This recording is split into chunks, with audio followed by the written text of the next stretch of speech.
Gâteau. Voilà, c'est un grand plaisir de partager le déjeuner avec vous. Donc je voudrais d'abord remercier, féliciter les organisateurs. Potri Michod Arsania. On commence toujours par le kavod de celui qui nous invite. L'invitant, c'est le consistoire, ceux qui ont organisé ce limoud et tous les autres limoudim de ce mois-ci et d'autres aussi. Une très bonne idée. Stéphane Guesman n'est pas là, mais je le remercie. Et tous les organisateurs, Rav Gad Sebag, et Madame Corinne Interberger, et tous les organisateurs de ce petit déjeuner. C'est marqué Tova Legima chez Mekarevet et Alevavot. Manger ensemble, c'est très important. Ça réunit les cœurs. Ça permet de réunir les gens. C'est une très très bonne initiative. Bezrat Hashem qui pourra être continuée dans Bezrat Hashem beaucoup d'autres occasions. Alors, je voudrais parler, avec votre permission, de la paracha de cette semaine, bien sûr. Parachat Re'eh. La paracha de Re'eh. Paracha est extrêmement riche. Paracha qui tombe chaque année au même moment du calendrier juif. C'est-à-dire le Shabbat qui précède le mois de Elul. Soit celui qui précède, parfois même c'est le Shabbat de Rosh Chodesh. Shabbat qui tombe Rosh Chodesh Elul. Mais en tous les cas, c'est toujours une introduction au mois de Elul. Et nos chachamim, nos sages, ont trouvé dans cette paracha beaucoup de liens avec Elul, avec le mois de Elul, prochain mois, qui, comme vous le savez bien sûr, introduit Rosh Hashanah, les fêtes de Tishri, Aseret Yemei Teshuvah, les 10 jours de repentance, et qui est lui-même un mois consacré à la Teshuvah et à la repentance. Dans le mot Re'eh, Reish, Aleph, He, Re'eh. Vous avez Reish, He, c'est Rosh Hashanah, Rosh, le Reish c'est Rosh, et le He c'est Hashanah, et le Aleph au milieu c'est Elul. C'est la première lettre de Elul. Dans le mot Re'eh lui-même, vous avez en condensé ce qui va venir, c'est-à-dire le mois de Elul, puis Rosh Hashanah.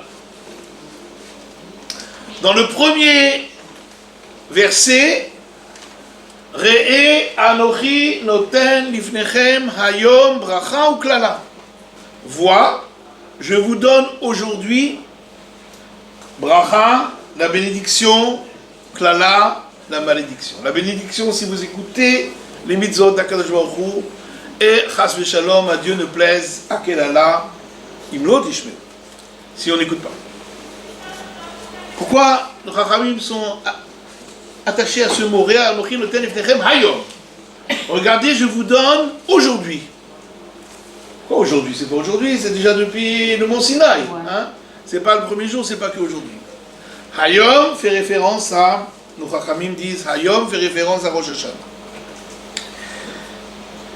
Lorsque, au début du livre de Iyov, si vous avez une fois étudié le livre de Job, il est très long, hein, il fait 60 chapitres, il est long, ardu, difficile.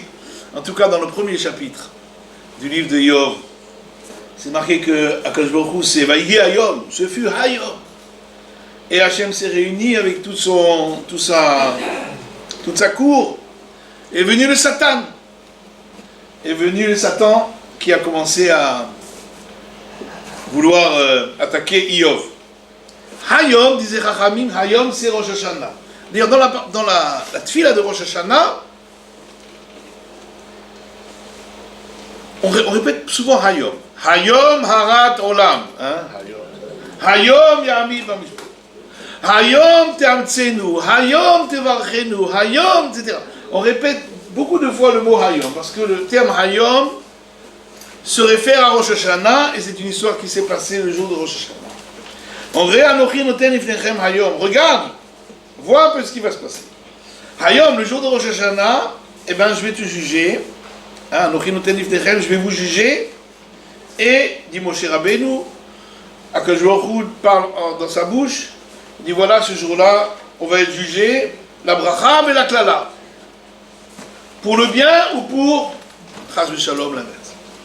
Et donc, regarde, et réfléchis déjà maintenant, un mois avant, le mois de Elul, à te préparer, à nous préparer pour ce jour de Hayom, pour le jour de Rosh Hashanah. Elul, nos Chachamim disent, Elul sont les Rashi Tevot, Ani, les Dodi, Vedodi, Li. Hein? C'est un pasouk dans Shir HaShirim, Ani le Dodi. Je suis à mon bien-aimé, Vedodi Li, et mon bien-aimé est à moi. Pendant ce mois-ci, on se rapproche d'Hachem, et Hachem se rapproche de nous.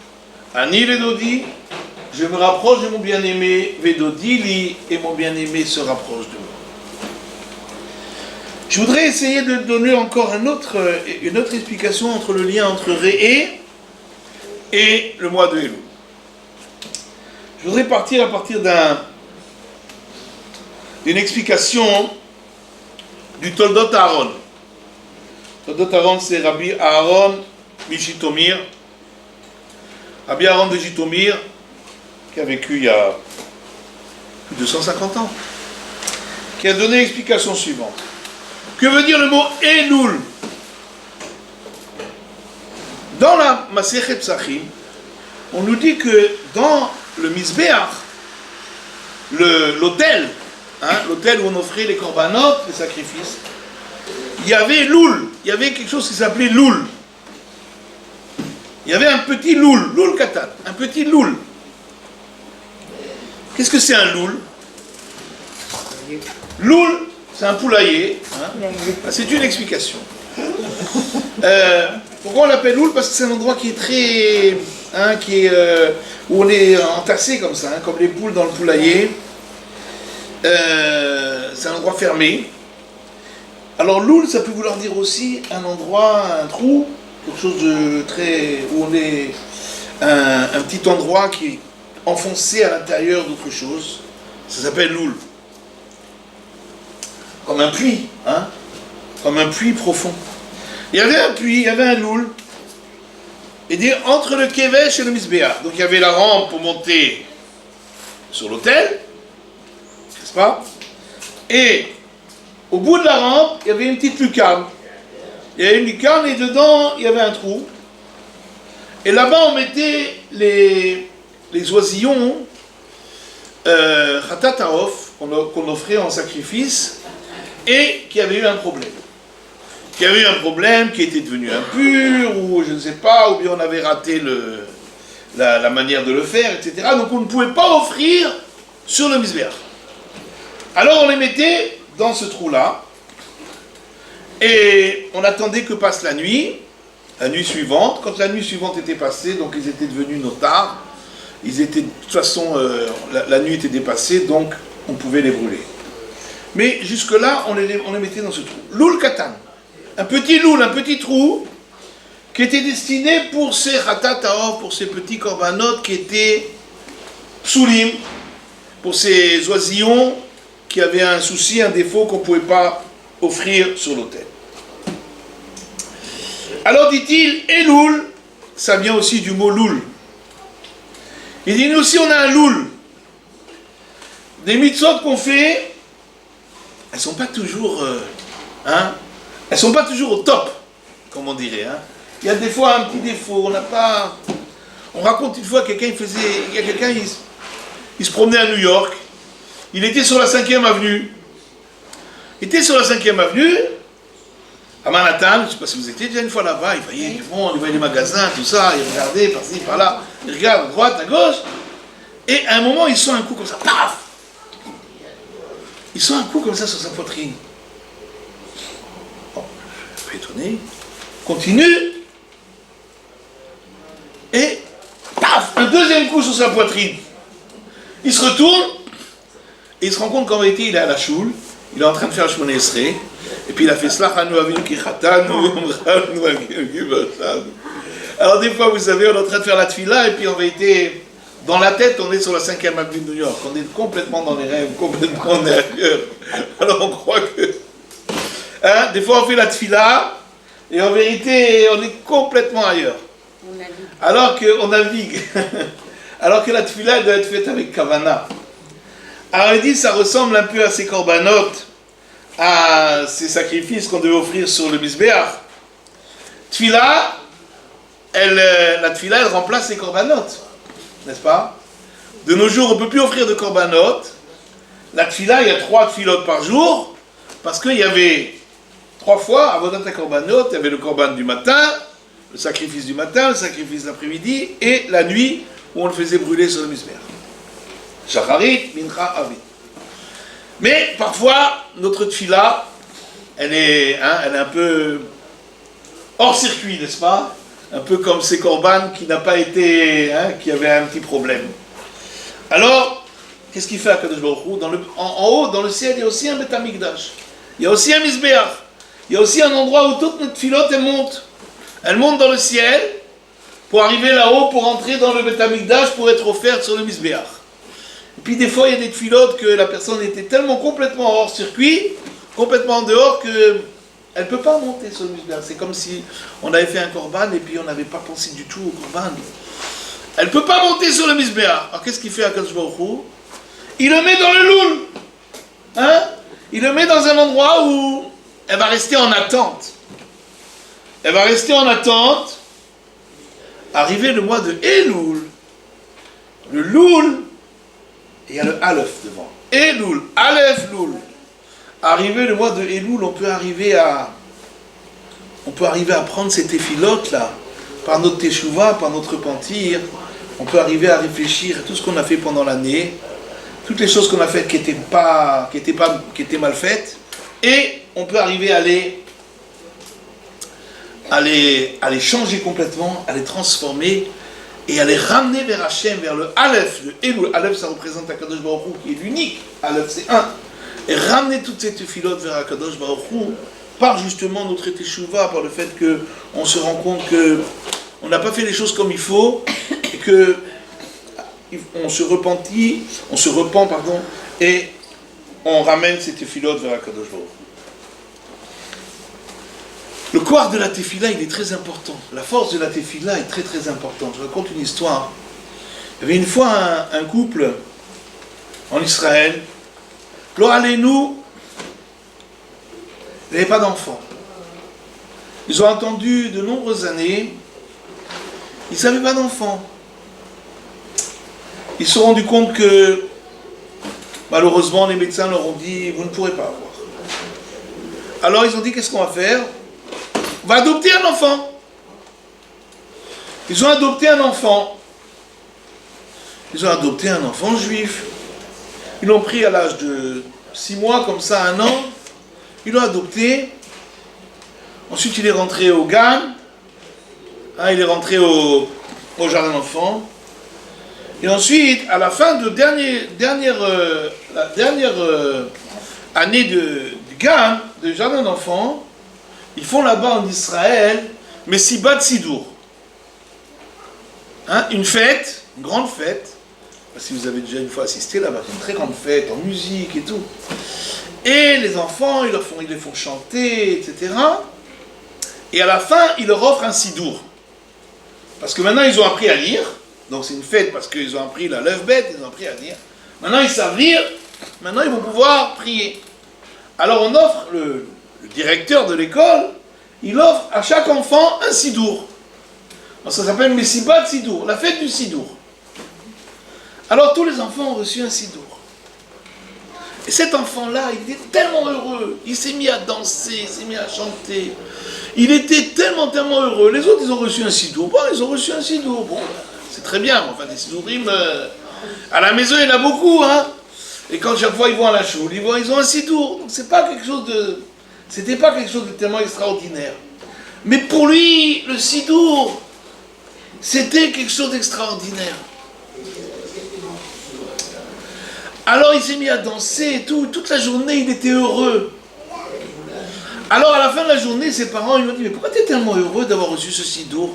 Qu'est-ce qu'il y a de spécial? Il leur a dit, parce que ça fait des années que moi je voudrais avoir un petit frère ou une petite sœur. Des années que je vous dis, je voudrais bien avoir un petit frère, une petite sœur. Chaque fois, on me dit, il faut prier, il faut prier, il faut prier. Et des années que j'attends. Je suis tout seul à la maison. J'ai pas de petit frère, pas de petite sœur. Maintenant, j'ai reçu un sidour. Maintenant, je vais pouvoir prier pour avoir un petit frère, une petite sœur. Et je vais avoir un petit frère, une petite sœur. Alors, je suis content. L'histoire, elle a été racontée par le Rav Yitzhak Zilberstein.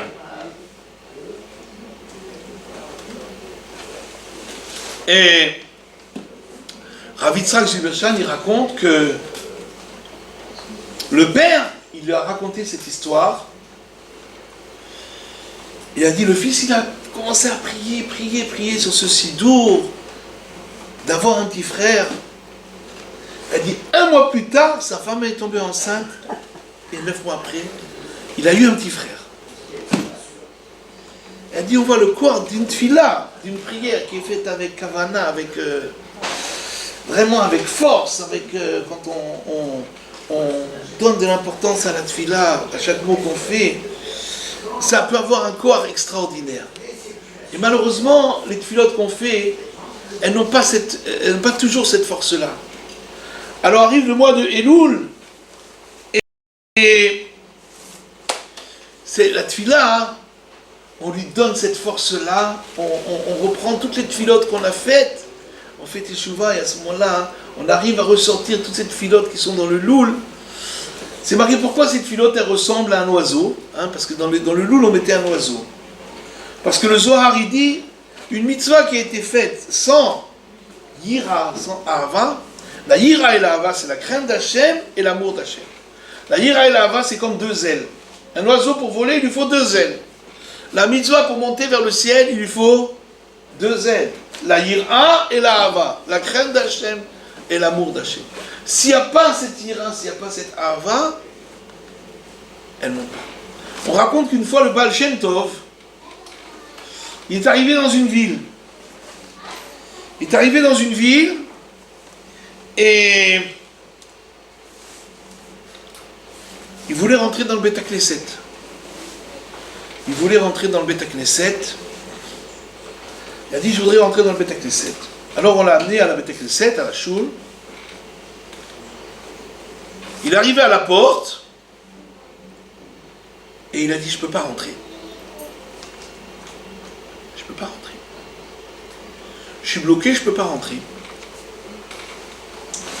Alors le Talmidim qui était avec eux dit, pourquoi vous ne pouvez pas rentrer? Qu'est-ce qu'il y a? Quel est le problème? C'est ouvert, il y a de la place. Il leur a dit, je vais vous expliquer.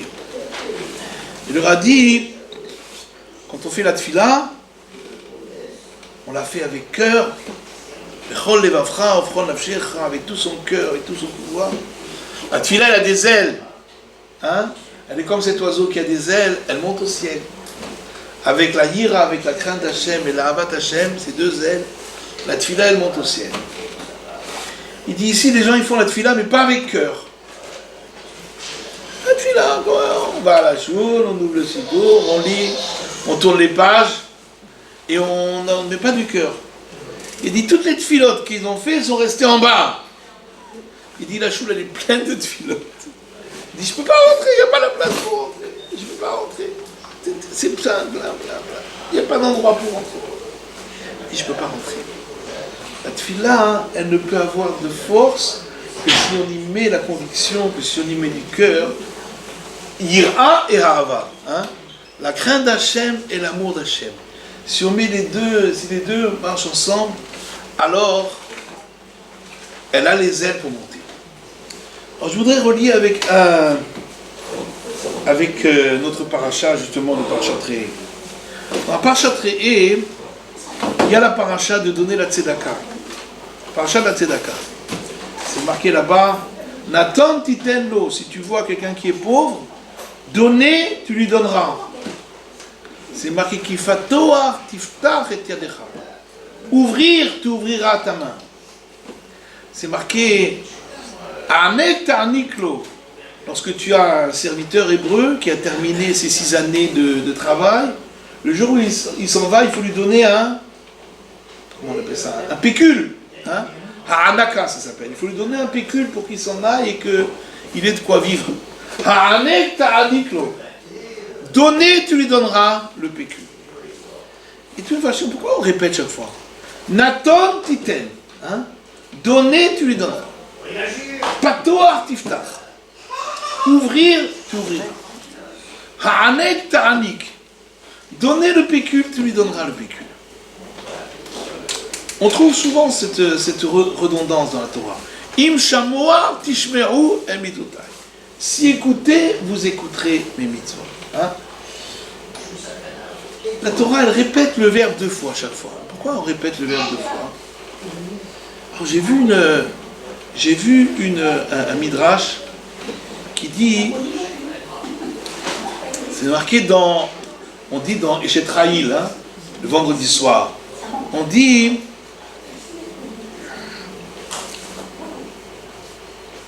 Lotira leveta mishalek, kichol veta navush shanim.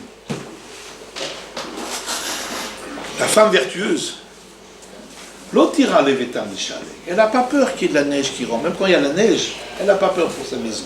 Lotira leveta mishalek, elle n'a pas peur de la neige dans sa maison.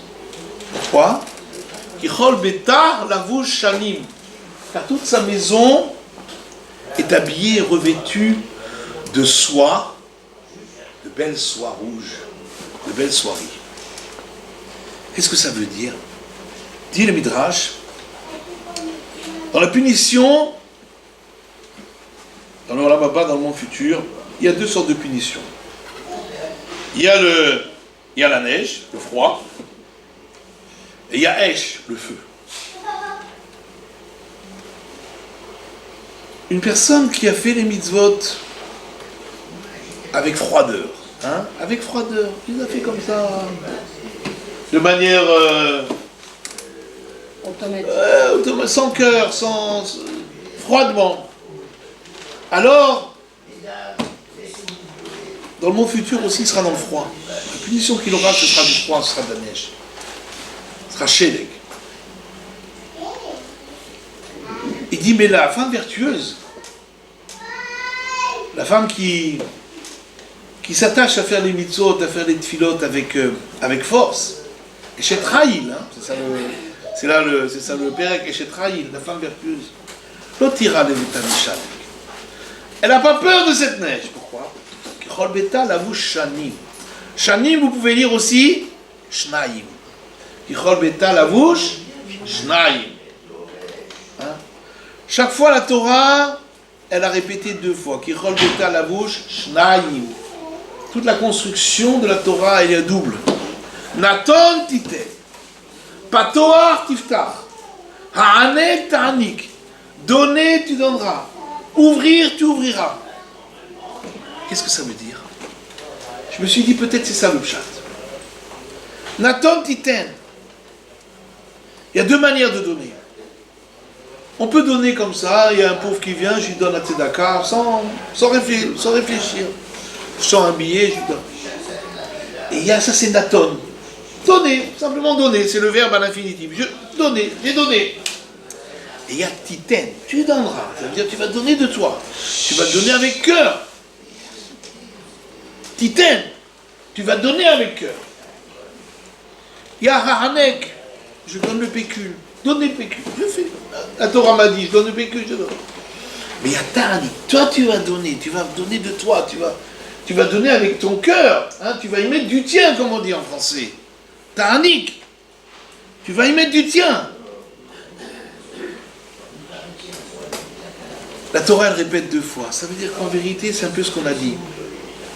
Des fois, on a fait les choses sans réfléchir. On a donné froidement. On attend. Allez, il faut donner, je donne. Il faut prier, je prie. La Torah, elle nous donne le mois de Elul. Elle nous donne la possibilité que ce que j'ai fait, mais froidement, sans cœur, sans y mettre toute ma force, j'ai fait Nathan, donné simplement. Maintenant, je vais me repentir de cela. Et tout ce que j'aurais fait sans cœur, ça va prendre une autre dimension. Maintenant, je vais y mettre le cœur. On a la possibilité, au mois d'Elul, de réparer rétroactivement ce qu'on a fait. Non seulement de dire, voilà, à partir de maintenant, je vais faire autrement, mais même ce que j'ai fait, qui n'était pas fait comme il faut, et avec tout le cœur, je vais y donner du cœur. Et je vais maintenant réparer, ça c'est ce qui est dans le loul, il faut rapprocher. Ani les dodiv et dolili. Je vais m'approcher d'Hachem et Hachem se rapprochera de moi. Ça veut dire que quand je vais rapprocher mon cœur d'Hachem, Hachem il va, tout ce que j'ai fait qui était sans cœur, Akadosh Baruch Hu va lui donner du cœur. Je pense que c'est ça un petit peu la leçon que on veut nous apprendre ici. Qu'en fin de compte, c'est vrai, quelle que soit la manière comment un homme a agi, il a toujours la possibilité de réparer. Nathan, titen. Nathan, tu as donné, mais sans cœur, sans rien, titen. Tu vas pouvoir réparer. Maintenant, titen, tu vas donner avec ton cœur. Il y a tout, c'est pour ça que la Torah, elle redouble chaque fois. La Torah, elle redouble chaque fois la mitzvah pour dire, même si ça n'a pas été fait comme il faut, maintenant, je te donne la possibilité de le faire comme il faut. Et principalement dans ce mois de Elul, Akadosh Baruch Hu nous donne la possibilité de reprendre tout ce qu'on a fait, qui n'était pas fait avec tout le cœur, de le faire à présent avec tout le cœur, et de lui donner cette force, et ainsi de pouvoir nous rapprocher d'Hachem. Je vous remercie beaucoup pour votre attention. Merci à vous. Merci à vous. Merci. Je vais faire à la Michia. Hein? Je vais faire la Michia. Bracha Acharona. Baruch Ato Adonai Eloheinu Melech Olam. Al Amichio ve'al Akalkolo ve'al Tunvas Asodeh ve'al Eretz Chemdo Tevo Chovo Sherotziso v'Inchalto Laviseinu Lechon Mipirio v'Lisboa Mituvo. Achenu Adonai Eloheinu al Yisrael Amecho ועל ירושלים ירחו ועל ציון משכן כבודךו ועל מזבחךו ועל יכולךו ובני ירושלים עיר הקודש במהרה בימינו ועלינו לשכו שמחנו בבניינו ונויחן מפיריו ונשבע מטובו וברכךו עולהו בקדושו ובתורו כי אתו אדוני טוב ומיטיב לכל ונודה לכו על אורץ ועל המחיו ברוך אתו אדוני על אורץ ועל המחיו. Bonne journée, merci beaucoup pour votre attention. Merci à vous.